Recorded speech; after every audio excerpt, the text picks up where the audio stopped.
Hi everyone, आज हम बात करेंगे प्रत्यावर्ती धारा में सी आर परिपथ। सी आर परिपथ क्या होता है, आज हम उसी पे चर्चा करेंगे। ठीक है, तो चलिए हम बात करते हैं सी आर परिपथ। सी आर परिपथ, सी आर परिपथ को हम फुल फॉर्म में क्या लिखते हैं? सी मतलब संधारित, संधारित, और आर को हम बोलते हैं प्रतिरोध। संधारित प्रतिरोध परिपथ। ठीक है, संधारित प्रतिरोध परिपथ, सी आर परिपथ को हम संधारित प्रतिरोध परिपथ के नाम से भी जानते हैं।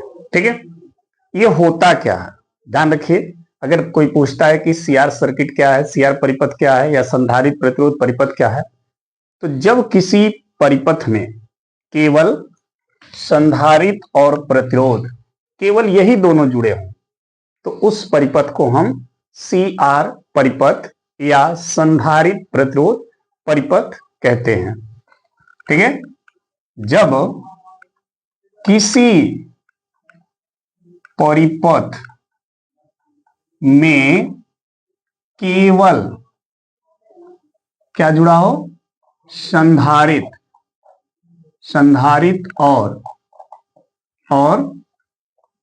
प्रतिरोध, केवल संधारित और प्रतिरोध जुड़ा हो, तो उस परिपथ को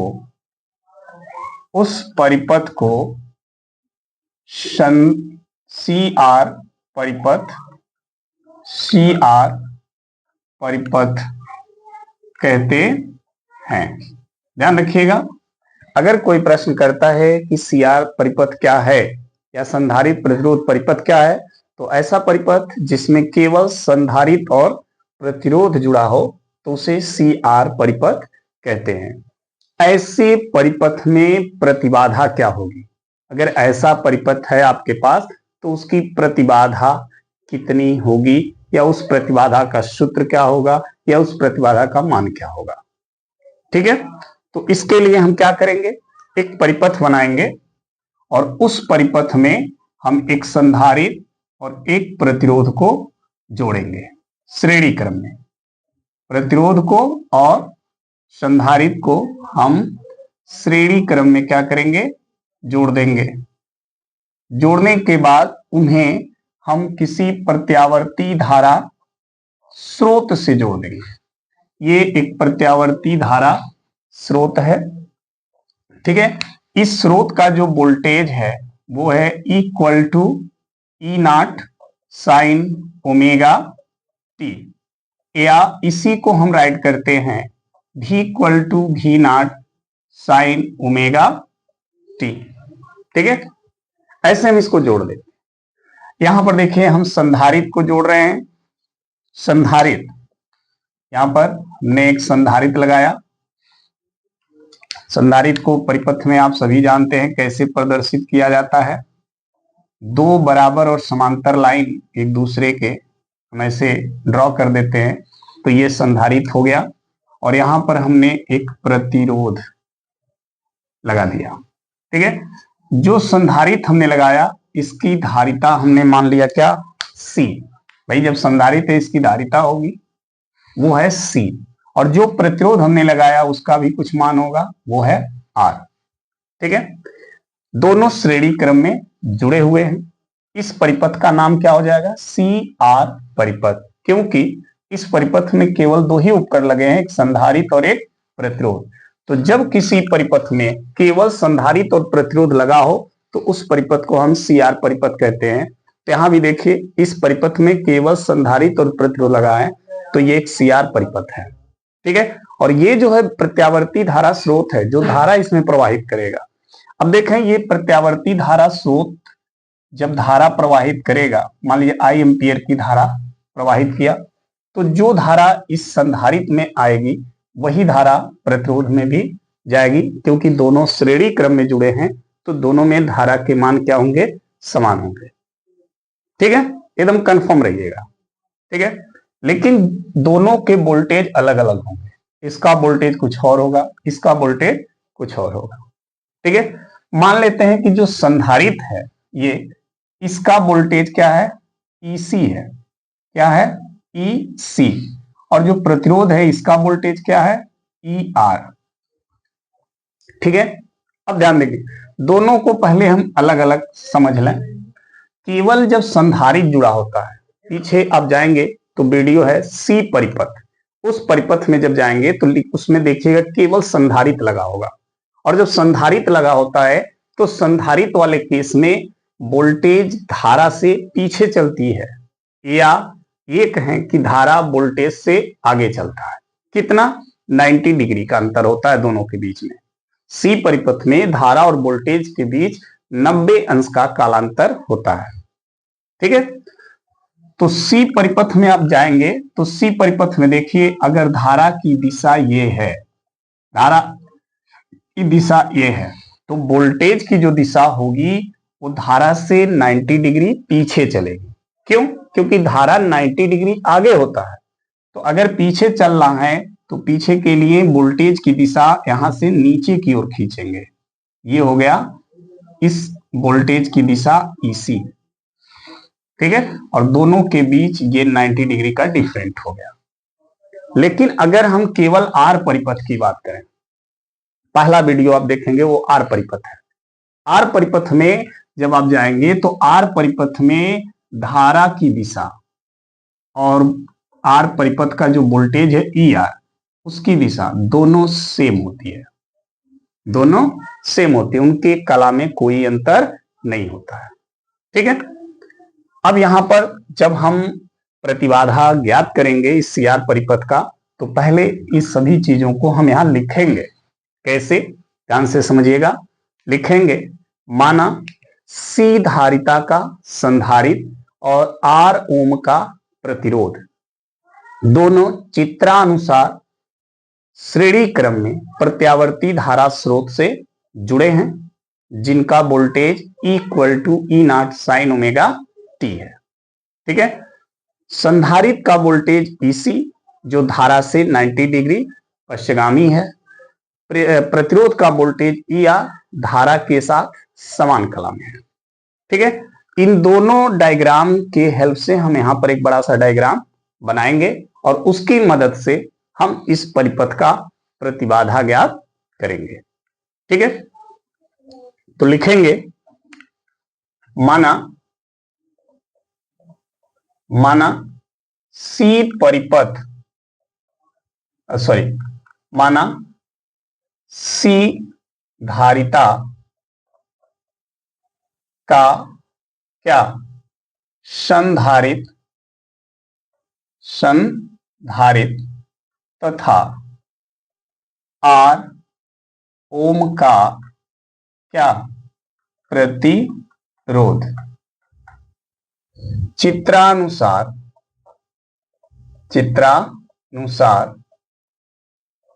श्रेणी क्रम में, श्रेणी क्रम में प्रत्यावर्ती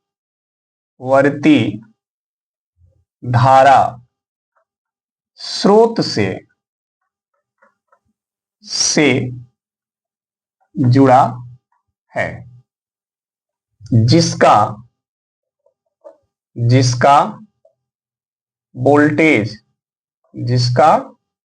वोल्टेज क्या है, E equal to E naught sine omega t है, ठीक है।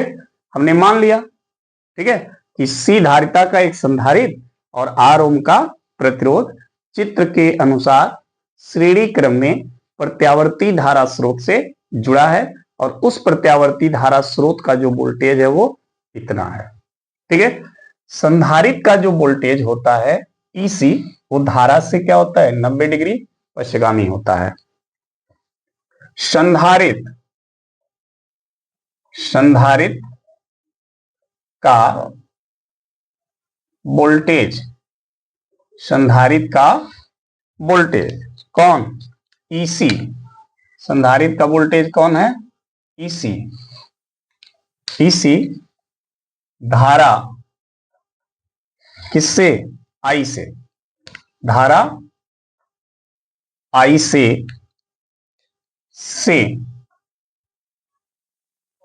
क्या होता है? 90 डिग्री, 90 डिग्री क्या होता है? पश्चगामी। पश्च 90 डिग्री पश्चगामी होता है। ठीक है।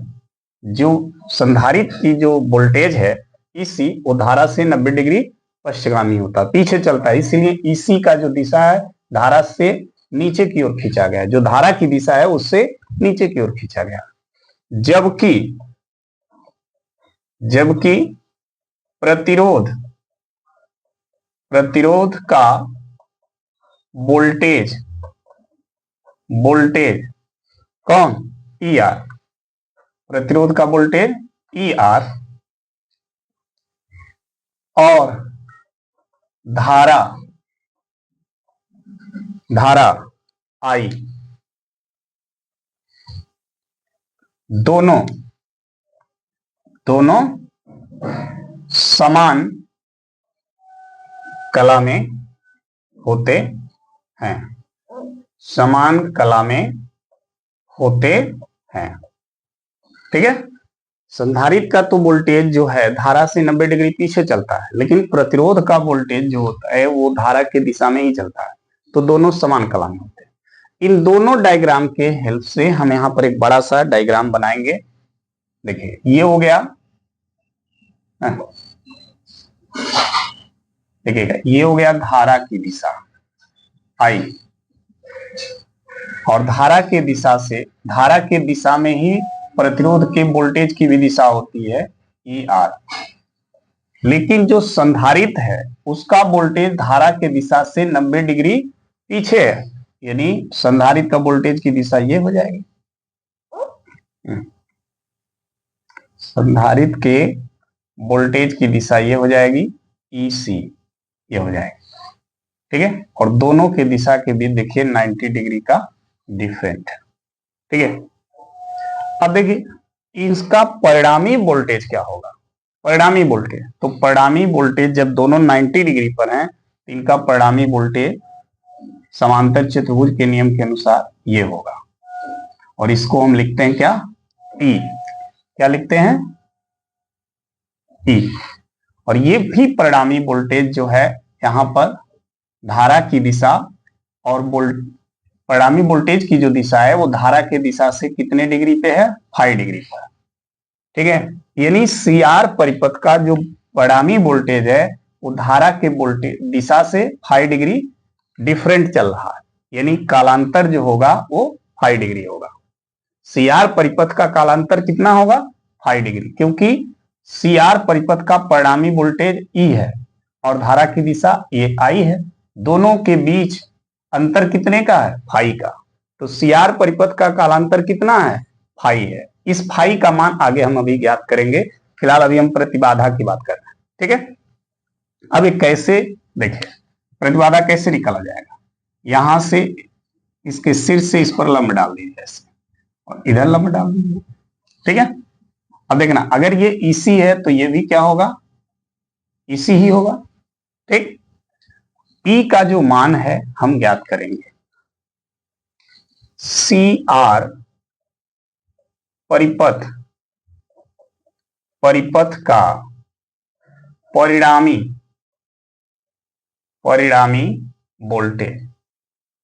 वोल्टेज कितना होगा? सी आर परिपथ का। तो इस परिपथ का जो परिणामी वोल्टेज ई है उसका मान पाइथागोरस प्रमेय के अनुसार अगर निकालेंगे तो आएगा इक्वल टू करड़ी में ई आर का स्क्वायर प्लस इसी का स्क्वायर, क्योंकि ये है ई आर और ये है इसी, तो पाइथागोरस प्रमेय के अनुसार हो जाएगा ई आर का स्क्वायर प्लस इसी का स्क्वायर, ये हो जाए। ओम के नियम से अगर हम देखें, ओम के नियम से ओम के नियम से। जब इसमें धारा प्रवाहित होगा तो यहां भी ओम का नियम लगेगा, और जब इसमें धारा प्रवाहित होगा तो इसमें भी ओम का नियम लगेगा। तो ओम के नियम से संधारित्र का जो वोल्टेज होगा, संधारित्र का वोल्टेज वो कितना हो जाएगा? ओम के नियम से हो जाएगा EC बराबर I इंटू एक्स सी। देखिए ओम का नियम क्या है? V बराबर I इंटू आर, यही होता है ना, V बराबर I इंटू आर। V क्या है? वोल्टेज, I धारा और R प्रतिरोध। यहां अगर C वाले परिपथ के लिए अगर बात करेंगे तो C में धारा क्या है? I, और C का प्रतिरोध क्या होता है? XC, जिसे हम धारितीय प्रतिघात कहते हैं। जब C परिपथ आप पढ़ेंगे तो वहां पर देखिएगा धारितीय प्रतिघात निकाला गया है, जिसको XC से प्रदर्शित किया गया है। तो इसका प्रतिरोध हो जाएगा XC, इसका वोल्टेज जो EC हो जाएगा EC बराबर I इंटू XC। ठीक है, ये किसके लिए हो गया? संधारित्र के लिए। ये हो गया संधारित्र के लिए। ठीक, यही फॉर्मूला हम प्रतिरोध वाले के लिए लागू करें, क्या हो जाएगा? ER बराबर I इंटू आर। ठीक है, ये किसके लिए? प्रतिरोध के लिए, प्रतिरोध के लिए। ठीक है, यहां देखिए प्रतिरोध का R है और C वाले में प्रतिरोध क्या है? XC है। ठीक है, ये दोनों मान इसमें रखें तब E का मान क्या हो जाएगा? इक्वल टू होगा करड़ी में ER का स्क्वायर, और ER क्या है? IR। ER का स्क्वायर तो IR का स्क्वायर प्लस EC का स्क्वायर, और EC का मान है IXC, तो IXC का स्क्वायर। ठीक, अब देखिए इसको अलग अलग करें तो ये स्क्वायर I का भी होगा और R का, क्योंकि ब्रैकेट के ऊपर स्क्वायर है तो ब्रैकेट के अंदर जो भी होगा सबका स्क्वायर होगा। तो I square R square plus I square XC का स्क्वायर। I स्क्वायर यहां से कॉमन करके I को करड़ी से बाहर करें, तो I जब करड़ी से बाहर होगा तो हो जाएगा I, और अंदर क्या बचेगा? R स्क्वायर प्लस XC का स्क्वायर। I को जब इधर भेजेंगे तो I E का क्या हो जाएगा? बटा। ठीक, और ये हो जाएगा R स्क्वायर प्लस XC का स्क्वायर। ठीक है, अब ध्यान दीजिए ओम के नियम में अगर हम I को इधर भेजें तो V बटा I बराबर क्या हो जाता है? R, यानी वोल्टेज और धारा का अनुपात प्रतिरोध के बराबर होता है। ठीक, यहां भी देखिए वोल्टेज और धारा का अनुपात भी क्या होगा? प्रतिरोध के बराबर, लेकिन उसे हम R नहीं लिख सकते। क्यों? क्योंकि अगर उसे हम R लिखेंगे तो केवल R परिपथ के लिए हो जाएगा, और यदि उसे हम XC लिखेंगे तो केवल C के लिए हो जाएगा। हमें ऐसा प्रतिरोध लिखना है जो दोनों के लिए काम करे, तो वो हमने क्या लिखेंगे? Z। हमने क्या लिखे? Z, और Z बराबर हो जाएगा करड़ी में R स्क्वायर प्लस XC का स्क्वायर, और यही Z जो है CR परिपथ का प्रतिरोध है, जिसे हम क्या कहते हैं? प्रतिबाधा कहते हैं। यही Z इस पूरे CR परिपथ का क्या है? प्रतिरोध है, और नाम क्या है इसका? प्रतिबाधा। जहां Z CR परिपथ का प्रतिरोध है, जिसे प्रतिबाधा कहते हैं। इसे हम क्या कहते हैं? प्रतिबाधा कहते हैं। ठीक है, अगर इसको आगे प्रोसीड करना है तो और आगे देख ली, XC का मान होता है, क्या होता है?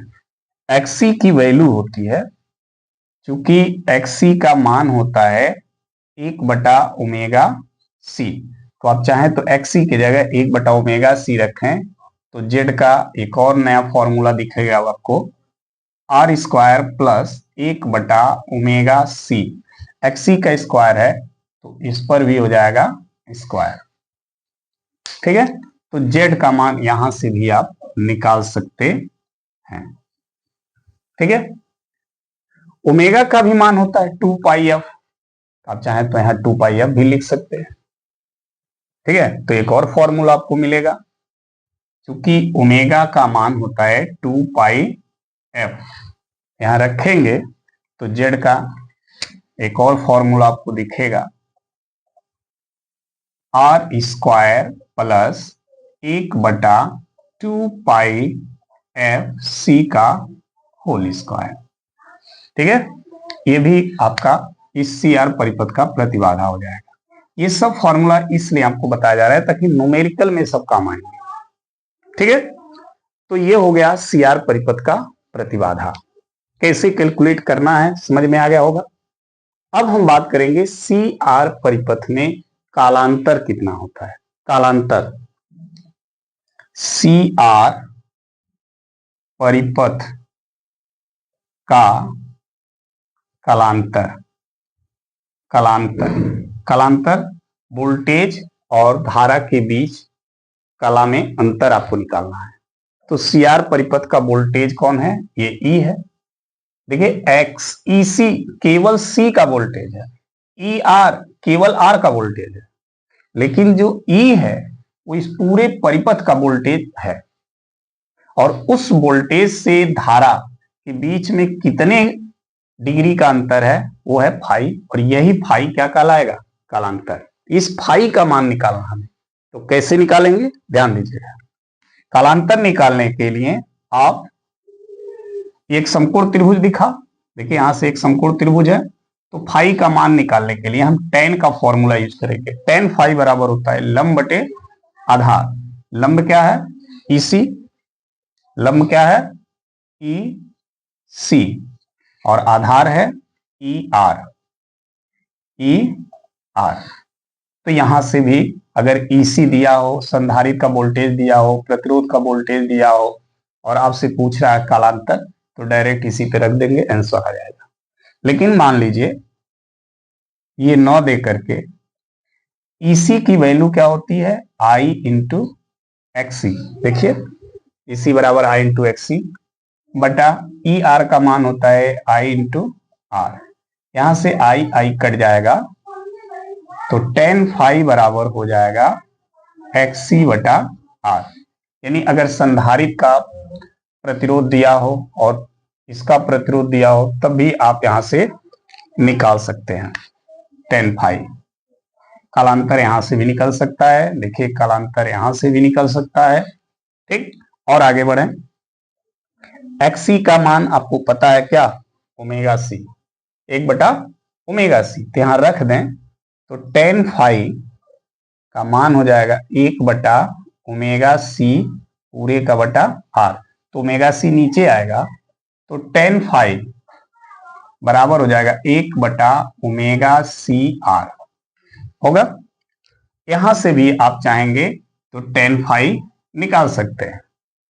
ठीक है, अब देखिए ओमेगा की वैल्यू होती है 2πf, यहां रख देंगे तो हो जाएगा tan फाई बराबर 1/2πf सी आर।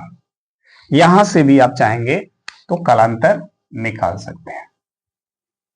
ठीक है, ये सब कालांतर निकालने के फॉर्मूले हैं। ठीक है, और ये प्रतिबाधा के हैं। ठीक है, तो ये हो गया सी आर परिपथ का प्रतिबाधा और सी आर परिपथ का कालांतर। तो आई होप आपको हमारा ये वीडियो पसंद आया होगा। फिर अगले वीडियो में मिलते हैं, तब तक के लिए धन्यवाद।